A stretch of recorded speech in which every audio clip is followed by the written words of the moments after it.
সারা দেশ বিএনপির বিরুদ্ধে ফুঁসে উঠেছে এবং এইটা একটা অনিবার্য সংঘাতের দিকে অগ্রসর হইতেছে। আমি গত পরশু একটা ভিডিওতে দেখাইছিলাম যে টিনের সালে কাউয়া তারিক জিয়া বলে মিছিল, দেখেন আর একবার।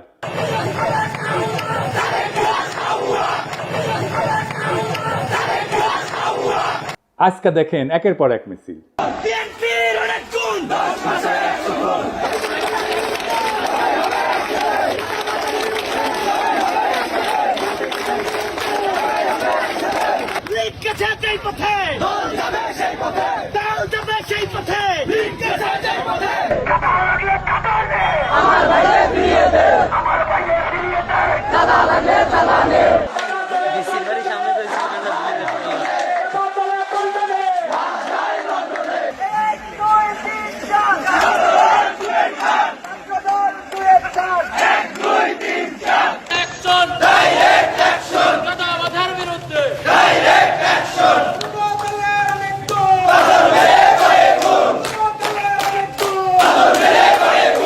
তারেক রহমান বলছেন অন্যায়কারী যেই হোক আমরা প্রশ্রয় দেব না। বরাবর আমরা বলেছি অন্যায়কারী আইনের দৃষ্টিতে তার বিচার হবে, দলের সাথে তার কি সম্পর্ক কিচ্ছু যায় আসে না, তাকে দল কোন রকম প্রশ্রয় দিবে না কেউ যদি কোনো অন্যায় করে থাকে। খুব ভালো কথা, কিন্তু গ্রেপ্তার করলে থানা ঘেরাও করে আসামি সিনাই নিয়ে যায় কেন বিএনপি? এটার উত্তর তো তারেক রহমানকে দিতে হবে। একটা দুইটা না, শয়ে শয়ে এডিটর সাহেব বিএনপি থানা ঘেরাও কিওয়ার্ড দিয়ে সার্চ দেন তো, দেখেন কত জায়গায় থানা ঘেরাও করে বিএনপি আসামি ছাড়াই নিয়ে যাইতেছে। শুধু কি তাই, বিএনপি নেতারা প্রকাশ্যে বলিছে কাউকে গ্রেপ্তার করতে আমাদের অনুমতি নিতে হবে, নইলে থানা ঘেরাও। মানুষ এদেরকে পুলিশে অ্যারেস্ট করতে হলে আমাদের কাছে অনুমতি নিয়ে করতে হবে। এর বাইরে যদি একটা মানুষকে গ্রেফতার করা হয় আমরা থানা ঘেরাও করব সবাই মিলে। আপনারা মব মব কইরা ফেনা তুলতেছেন, কিন্তু আসল মব তো আপনার দলের লোকেরা তৈরি করতেছে। শোনেন কি অবস্থা। প্রতিদিন আমাদের 30,000 টাকার মতো সে নিতেছে। আমি জেনেছি যেটা যে মালিক সমিতির কাছে তারা 5 কোটি টাকা চাঁদা চেয়েছে। এক যুবদল নেতা যাত্রাবাড়ির নাম ফাহিম, আতর্কিতভাবে কয়েকজন লোক আসলো, আয়সা গাড়ি আতর দিয়া দামদম পিড়াইয়া চলে গেল। বাইরে থেকে একটা ইটা মারে, গ্লাস ভাঙে আমাদের শরীরে, বাল বাচ্চাদের শরীরে পড়লে অনেক উইন্ডো জায়গা, এই জন্য আমরা আতঙ্কে যাইতেছি। আমাদের ভোগান্তি হইতেছে, আমরা রোগী নিয়ে যাইতে পারতেছি না, অনেক সমস্যা, এর বিশ্বাস চাই আমরা। একটা মানুষ ফ্যামিলি দোলাই পার নেমে যেতে ওখান থেকে আবার যাত্রাবাড়ি করতে হইব, তাদের ভোগান্তি না।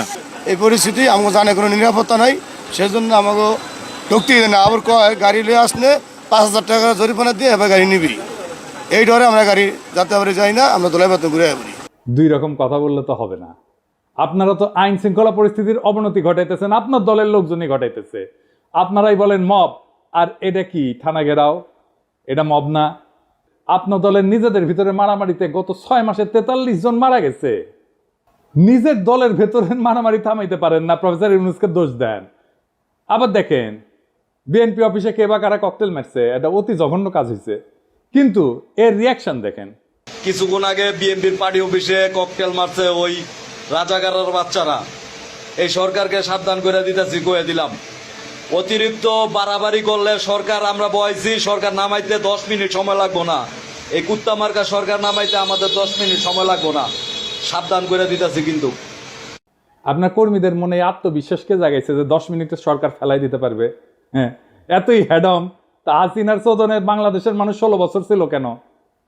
এই সরকারকে বিএনপি বসাইছে, তো আপনারাই যদি বসাইছেন তাহলে আপনারা এই সরকারের ব্যর্থতার দায় নেন। বিএনপির কিছু কর্মীদের কথা আর কি বলবো, এরা মনে করে কাউরে গালাগালি করে আসলেই তার রাজনৈতিক কর্তব্য পালন করা হয়। রাজনীতি শিখাইতে পারেন নাই নিজের কর্মীদেরকে, কোনটা রাজনীতি কোনটা রাজনীতি না, রাজনীতি কেমনে করতে হয় সেটাও শিখাইতে পারেন নাই।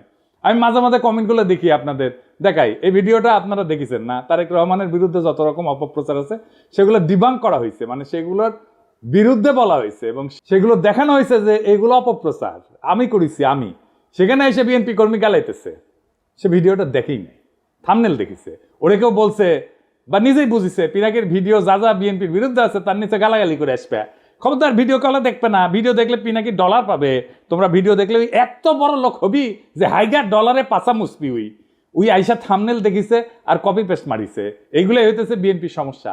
এইগুলো চলে হুজুগে, ওই যে হুইনা মুসলমান আছে না, এগুলো হুইনা বিএনপি। আর এদেরকেই বিএনপি কন্ট্রোল করতে পারতেছে না। দেখেন কি বলে বিএনপির নেতা, রাজনৈতিক সংগঠন জামাত শিবিরকে উৎখাত করেই ছাড়বে। সে তার নেতার পক্ষ থেকে দ্ব্যর্থহীনভাবে বলতেছে এই শাহজাদপুর, এই সিরাজগঞ্জের মাটিতে জামাত এবং এনসিপি নেতাদের কবর রচনা করা হবে। শুনেন,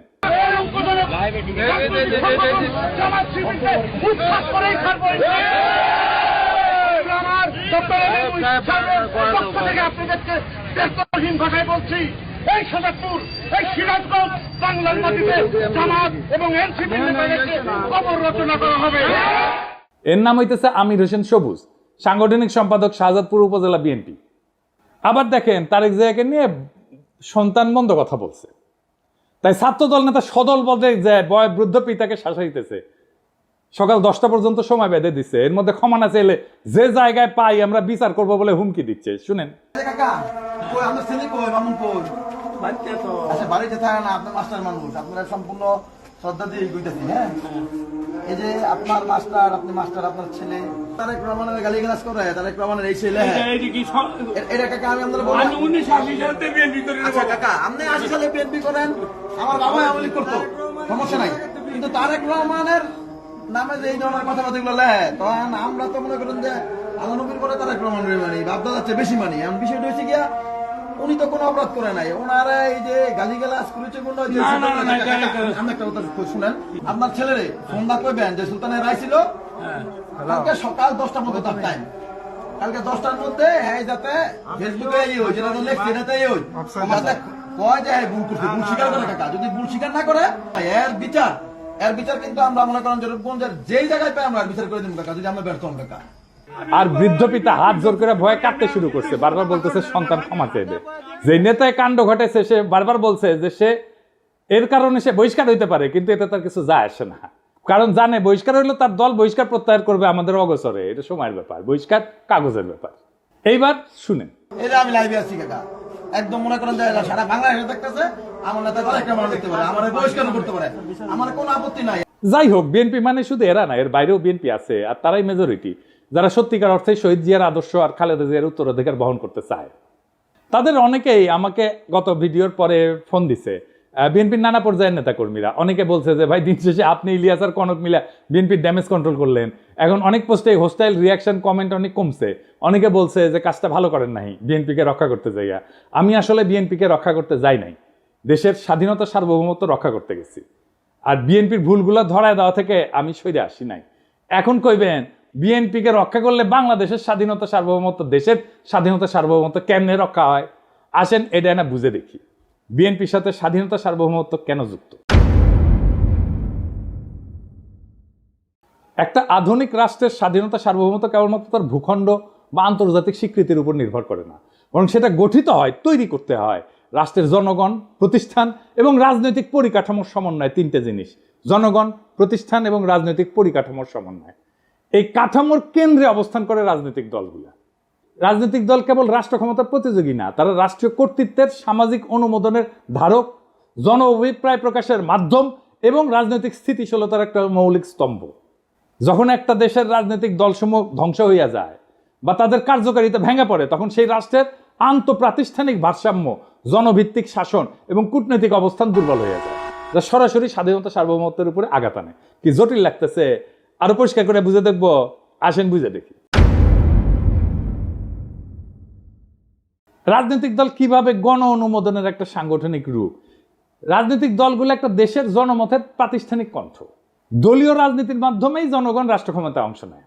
দল ধ্বংস হইলে বা নিষ্ক্রিয় হইলে রাষ্ট্রে জনসমর্থনের ভিত্তি দুর্বল হয়ে পড়ে, ফলে শাসন এবং সার্বভৌম কর্তৃত্বের বৈধতা প্রশ্নবিদ্ধ হয়। রাজনৈতিক দলগুলোর মাধ্যমে তৈরি হয় নীতি নির্ধারণের ধারাবাহিকতা এবং বিকল্প। স্বাধীনতা এবং সার্বভৌমত্ব রক্ষা করে দুইটা জিনিস, কূটনীতি আর নিরাপত্তা নীতি। এটার ধারাবাহিকতা এবং বিকল্প চিন্তা রাজনৈতিক দলগুলোর মধ্যে বিকশিত হয়। দলের অনুপস্থিতিতে এক কেন্দ্রিক নীতি নির্ধারণ শুরু হয়। যেই নীতিতে পাবলিক সাপোর্ট নাই সেই নীতি দীর্ঘমেয়াদে টেকে না। এই এক কেন্দ্রিক নীতি নির্ধারণটা কেমন একটু দেখিয়ে আসেন। আমি একটা এক্সাম্পল দিয়ে বুঝি। ভারত বাংলাদেশের রাজনৈতিক এবং অর্থনৈতিক স্বার্থ এক, এটাই ছিল হাসিনার কূটনীতিক স্ট্যান্ড। এটা এক কেন্দ্রিক নীতি। ওই যে আলগা মোমেন বলছিল না, ভারতের উন্নয়ন আমাদের উন্নয়ন, ভারতের বিজয় মানে আমাদের বিজয়। শুনেন, আমাদের বিজয় ভারতের বিজয়, বুঝছেন? আমাদের উন্নয়ন ভারতের উন্নয়ন, ভারতের উন্নয়ন আমাদের উন্নয়ন। এই কূটনীতিক স্ট্যান্ড তো টিকে নাই। এটা হইতেছে এক কেন্দ্রিক নীতি নির্ধারণ। আমাদের সব সম্পর্ক সব নতুন করে করতে হইতেছে না, আগে ইন্ডিয়ার মাধ্যমে হাসিনা রাজনৈতিক সম্পর্ক তৈরি করতে, এবং এই কারণে আমাদের প্রতিষ্ঠানগুলো দুর্বল হয়েছে, আমাদের ব্যুরোক্রেসি দুর্বল হয়েছে, আমাদের কূটনীতি দুর্বল হয়েছে, আমাদের ডিপ্লোমেসি দুর্বল হয়েছে। রাজনীতি প্রাতিষ্ঠানিক ভারসাম্য রক্ষায় কি ভূমিকা রাখে?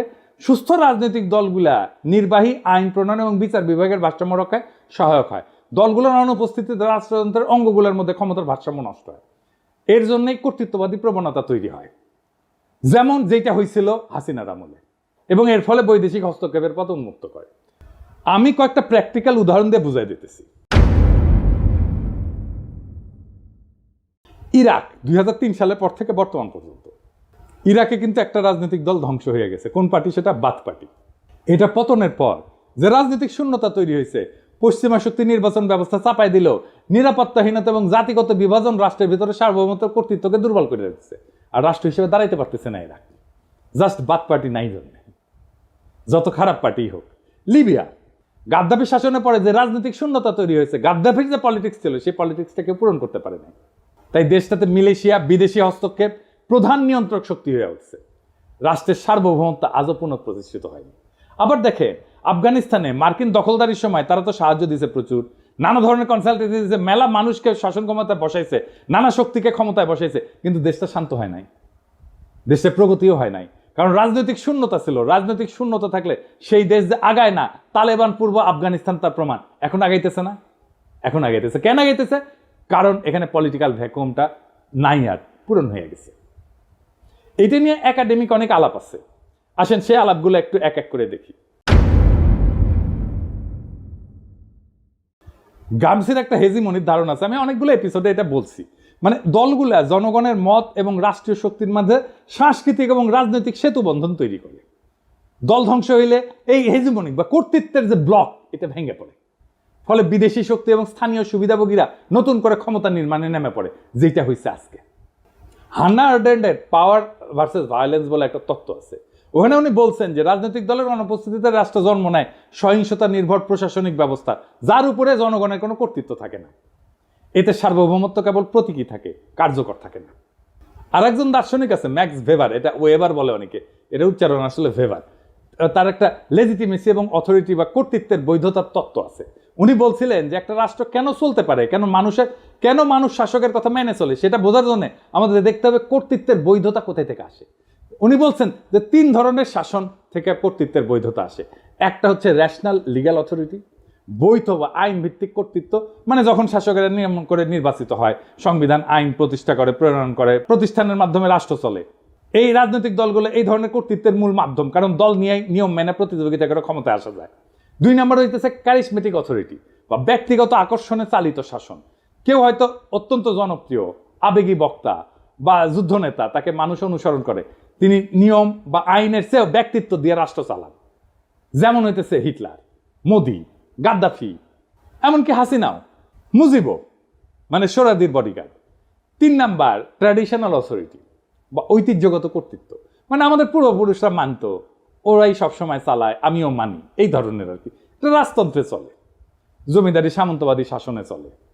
তাই ম্যাক্স ভেবার বলছে যখন রাজনৈতিক দল থাকে তখন রেশনাল লিগ্যাল কাঠামোতে চলে, নিয়ম আইনে প্রক্রিয়া। কিন্তু দল ভেঙে গেলে সেই জায়গাটা ব্যক্তির মোহ বা ক্যারিশমা অথবা ঐতিহ্যের দাবিদারি, যে ট্র্যাডিশনাল পাওয়ার, এটা নিয়ে নেয়। এতে শাসন অস্থিতিশীল হয়ে পড়ে, কারণ ব্যক্তি যদি মরে যায় বা জনপ্রিয়তা হারায় তখন শাসনের ভিত্তিও ভেঙে পড়ে। শাতাল মুফ ওনার নাম, আসলে এটা ওনার একটা তত্ত্ব আছে অ্যাগনস্টিক ডেমোক্রেসি। উনি আমার খুব প্রিয় চিন্তক। ওনার নাম আমাদের দেশে কত পরিচিত না, আসেন আগে দেখি উনি কে। শাতাল মুফ একজন প্রভাবশালী বেলজিয়ান রাজনৈতিক তাত্ত্বিক, যিনি মূলত গণতন্ত্র, রাজনৈতিক দ্বন্দ্ব এবং হেজিমনি, মানে যেটা গ্রামসির তত্ত্ব, আগে প্রথমে বলছি কর্তৃত্ব, রাজনৈতিক কর্তৃত্ব, এই বিষয়ক চিন্তার জন্য খ্যাত। তিনি আধুনিক র্যাডিক্যাল গণতন্ত্রের অন্যতম প্রবক্তা। তার কাজের মূল বিষয়বস্তুর একটা হইতেছে অ্যাগনস্টিক প্লুরালিজম বা বিরুদ্ধতাপূর্ণ বহুত্ববাদ। তো শাতাল মুফ মনে করে যে গণতন্ত্র মানে মতভেদের অবসান না, কিন্তু বরং গঠনমূলক দ্বন্দ্বের স্বীকৃতি। দেখেন বিএনপির মধ্যে মনে করে যে আমি যদি সমালোচনা করি আমি শত্রু, মানে তার সমালোচনা করাই যাবে না, সমালোচনা করলেই শত্রু, এবং ওইটা না করলেই ঐক্য নাই।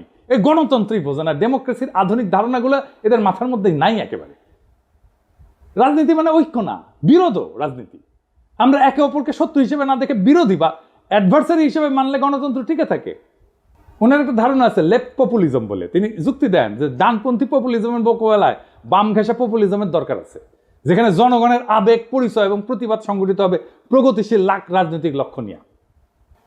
তো ওই যে সাতালমুখ বলতেছে যে গণতন্ত্র মানে সবাই একমত তা না, সবাই মিলে ঐক্য তা না, বরং গণতন্ত্র মানে হচ্ছে নিয়ন্ত্রিত নিয়মতান্ত্রিক মতবিরোধ এবং বিরোধিতা এসে থাকবে, তবুও সবাই খেলবে একই নিয়মে। মতবিরোধের ক্ষেত্র তৈরি করে রাজনৈতিক দলগুলো একদল বলবে বাজার অর্থনীতি দরকার, আরেক দল বলবে সমাজতন্ত্র দরকার, আরেক দল বলবে ইসলামী অর্থনীতি দরকার, একদল বলবে আমার খেলাফত দরকার, একদল বলবে কর বাড়াও, আরেক দল বলবে কর কমাও। এই যে প্রতিযোগিতা এবং মতানৈক্য, এটার নামই হচ্ছে অ্যাগনিজম, মানে স্বীকৃত দ্বন্দ্ব। এতে জনগণের ইচ্ছা প্রকাশ পায়, নীতি পরীক্ষা হয়, ভুল ধরা পড়ে, বিকল্প ভাবনা আসে। কিন্তু দল ভেঙে গেলে কি হয়? আর কেউ প্রশ্ন তোলে না, আর কেউ বিকল্প দেয় না, শুধু এক শাসক বা এক গোষ্ঠীর মতেই দেশ চলে। এটাকে বলা হয় ওয়ান কালার অথরিটারিজম বা এক রঙের এক চিন্তার একচ্ছত্র শাসন। তখন রাষ্ট্র আর গণতান্ত্রিক থাকে না, হয়ে ওঠে এক পেশে আদেশের কারখানা। তাই রাজনৈতিক দল ধ্বংস হওয়া মানে কেবল একটা সংস্থা বিলুপ্ত হওয়া না, এটা রাষ্ট্রের গণতান্ত্রিক কাঠামোর অন্তঃসার শূন্য হয়ে যাওয়া, জনগণের প্রতিনিধির কণ্ঠ নিঃশেষ হয়ে যাওয়া এবং রাষ্ট্রীয় পরিসরে শূন্যতার সৃষ্টি হওয়া, যা বিদেশি শক্তি স্থানীয় শোষক শ্রেণীর হাতে রাষ্ট্রীয় নিয়ন্ত্রণের রাস্তা উন্মুক্ত করে দেয়। তাই স্বাধীনতা সার্বভৌমত্ব রক্ষায় রাজনৈতিক দলের বহুত্ব, কার্যকারিতা এবং গণভিত্তি অপরিহার্য। এবার প্রশ্ন উঠতে পারে, বিএনপি কি দায় নাই এই ধরনের ঘটনা ঘটায়? অবশ্যই আছে। বিএনপি বলতেছে তার দলের এই বেপরোয়া লোকদের ঠেকানোর জন্য রাষ্ট্র ক্ষমতায় যাওয়া দরকার। অদ্ভুত কথা, এই তত্ত্ব দিতেছে বিএনপির লোকেরা। বিএনপি কিন্তু এই কাজ করতে গিয়ে জন্ম দিছিল র্যাব, নিজের দলের গুন্ডাদের সামলাইতে পারতেছিল না, তাই র্যাব বানাইছিল। বিএনপির এইসব সোকল্ড ইন্টেলেকচুয়াল ইনফ্লুয়েন্সারদের সাথে কথা বলতে যাওয়াটা একটা যন্ত্রণা। খোদা তাআলা আমরা এমনই কপাল দিচ্ছে যে নিরেট মূর্খ প্রফেশনালি আনসাকসেসফুল লোকগুলার রেফারেন্স দিতে হয়, একেবারে মূর্খ, কিছু জানে না। ইলিয়াস আমার উপরে খুব খেপা, এই জন্যে খুব চেতিছে। ইলিয়াস কয় দাদা আপনি এইগুলারে কেন মেনশন দেন, ওদের জীবনের সবচেয়ে বড় পাওয়া পায়ে গেছে, কিন্তু এইগুলো গুরুত্বপূর্ণ, কারণ এরা যে কি মাল সেটা বিএনপির কর্মীদের বোঝা দরকার। তো কারণ বিএনপির কর্মীরা তো ওদের দিকে তাকায় থাকে, ওরা কি লেখে দেখে এবং সেটা অনুযায়ী কাজ করে। তো বিএনপির কর্মীরা বুঝবে না যে সে কাকে ফলো করতেছে, তাকে কে ইনফ্লুয়েন্স করতেছে, সেটা দেখবে না, দেখার দরকার আছে তো ইলিয়াস। তাও আসেন আমি বিএনপি ওয়ালাদের দেখাই, দেখানো দরকার। এটা আমি এইভাবে সব কয়টার বিএনপির অনলাইন কুতুবদের দেখাবো। একটা মানুষ দুনিয়ার জন্য কতটা ইউজফুল এটা বোঝার জন্য আপনি দেখবেন তারে কেউ রিক্রুট করছে কিনা, তাকে কেউ চাকরি দিছে কিনা, তারে কেউ বেতন দিয়া পালে কিনা, সে কি কাজ করে, কি কাজ করে খায়, পেট চালায় কি করে, তার সাথে প্রফেশনালি কে কানেক্টেড, এটা পাবেন আপনি লিঙ্কডিনে। আমি নিজেও একটা ঠাপ খায় এটা শিখেছি। করলে আমার কাছে দাবি করেছিল একজন পিএইচডি আর ইউনিভার্সিটির টিচার, তো ওই লিঙ্কডিনে গেলে কলে আমি বুঝবার পারলাম যে ওই ক্যাঙ্কা পিএইচডি আর ক্যাঙ্কা ইউনিভার্সিটির টিচার। তো বিএনপির এই অনলাইন কুতুব লোকে বলে বিরিয়ানি আলম, কারণ বিরিয়ানির দোকান থেকে টেকা নেয়, সে দাবি করে সে মার্কেটিং করে দিছে তাই টেকা নিছে, ফেয়ার এনাফ। কিন্তু কামটা করে কি, যে এটা কি কোথায় রিক্রুট করে, ওটা উটি আছে, হ্যাঁ, একটা কনস্ট্রাকশন সার্ভিস দেয়, এরকম কোম্পানিতে কাজ করে। কি কনস্ট্রাকশন সার্ভিস দেয় সেটা হইতেছে সে কোম্পানির নির্মাণ সামগ্রী পরীক্ষা করে, যেমন কংক্রিট, অ্যাসফল্ট, মাটি, এগুলো গুণগত মান নিশ্চিত করে। আর কি, এই অগ্রগতি পর্যালোচনা করে, প্রজেক্টের অগ্রগতি পর্যালোচনা করে, নির্মাণের বিভিন্ন পর্যায়ের নিরাপত্তার দিক যেমন কোড ফলো করতেছে কিনা, এগুলো খুঁটিনাটি পরীক্ষা করে দেখে। তো এই কোম্পানির ব্র্যান্ড মার্কেটিং কনসালটেন্ট নিজেই দাবি করেছে যে ওই ব্র্যান্ড মার্কেটিং কি বুঝে, বানান করতে পারবে, ঢাকা ইউনিভার্সিটির সাংবাদিকতায় পরে মার্কেটিং শিখে গেছে, বাবা বড় তালে বড় এসে গেছে। আচ্ছা কাজ করে কি, ওই লিখিছে ও ফটো তুলে ভিডিও বানায়, উরে বাবা কোম্পানির প্রোগ্রামে, এটা হইতেছে ওর কাজ। কোম্পানির ওয়েবসাইট তৈরি করেছে, লোক পাই নাই, ওরা দিয়ে তৈরি করাইছে। কোম্পানির আইটি সাপোর্ট দেয়, অ্যাডমিন সাপোর্ট দেয়, জিমেল সুইট দেয়া মেল ম্যানেজমেন্ট করে।